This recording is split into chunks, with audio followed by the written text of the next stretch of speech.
Olá, meus irmãos, paz do Senhor a todos, bem-vindo ao canal Voz Profética SP. O título da mensagem de hoje é O Maior Hospital do Mundo, o maior hospital do mundo. Se você é inscrito, lembrando, deixe o seu like, deixe o seu joinha. Se não é inscrito, se inscreva, divulgue, use essa mensagem para evangelizar. Dito isso, o tema está em Lucas 5, de 30 a 32. Lucas 5, de 30 a 32, que diz assim: Os escribas e fariseus murmuravam contra os discípulos, dizendo: Por que comeis e bebeis com os publicanos e pecadores?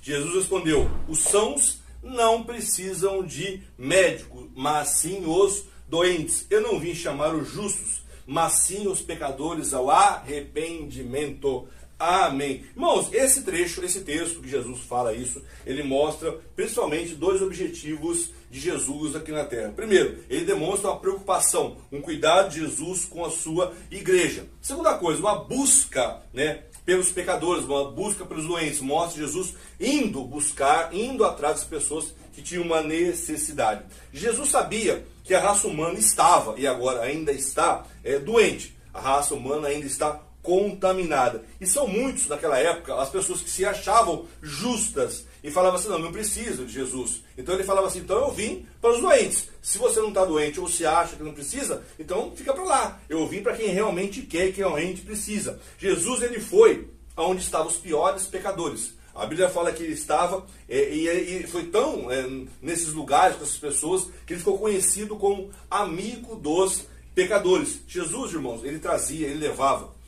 E ainda leva até hoje, Estou falando porque a mensagem fala sobre o passado. Cura física e cura espiritual. Jesus, ele se colocou como um médico dos doentes, como um médico, e a igreja como um hospital. Se você parar, irmãos, para pensar, quantas vezes na sua vida você já foi para um hospital?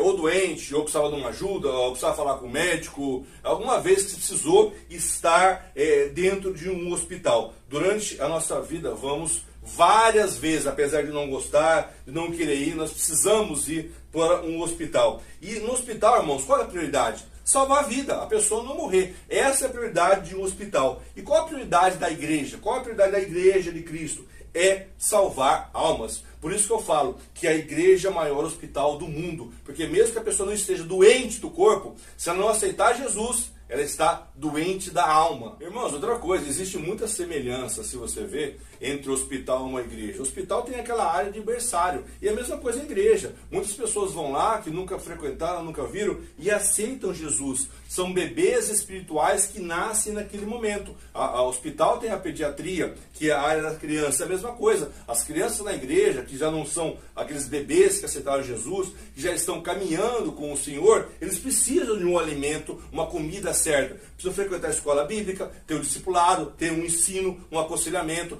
participar de eventos. Então, como num hospital que eu tenho o berçário, eu tenho a pediatria, eu tenho a clínica geral. Clínica geral, irmãos, é onde a pessoa chega lá e fala assim: doutor, estou com alguma coisa, o senhor pode ver. A pessoa não sabe o que tem. E muitas vezes a pessoa chega dentro de uma igreja de qualquer jeito. Uma situação lastimável, fala: eu preciso de ajuda, eu não sei onde é o problema, eu estou com uma dor na alma, uma ansiedade, uma depressão. É exatamente isso. E algumas doenças espirituais são crônicas, irmãos, já vêm de muito tempo. Então a pessoa precisa estar nesse lugar. Outra coisa, no hospital tem a sala de cirurgia. E muitas vezes o tratamento na igreja é parecido, é mais profundo, é uma operação mais delicada, mais radical. Preciso fazer uma campanha, um jejum, um trabalho diferente com aquela pessoa, porque a pessoa ela pode estar com alguma coisa que ela mesma não sabe, alguma coisa espiritual do passado. Outra coisa, eu tenho a sala de terapia intensiva, onde existe um risco de morte. E na igreja é a mesma coisa, existe risco de morte. Então a pessoa é aquela que estava na igreja, parou de ir. Ela não jejua, ela não ora, ela não lê mais a Bíblia. São pessoas que estão afastadas de Deus. Elas não estão ceando mais. As mentes estão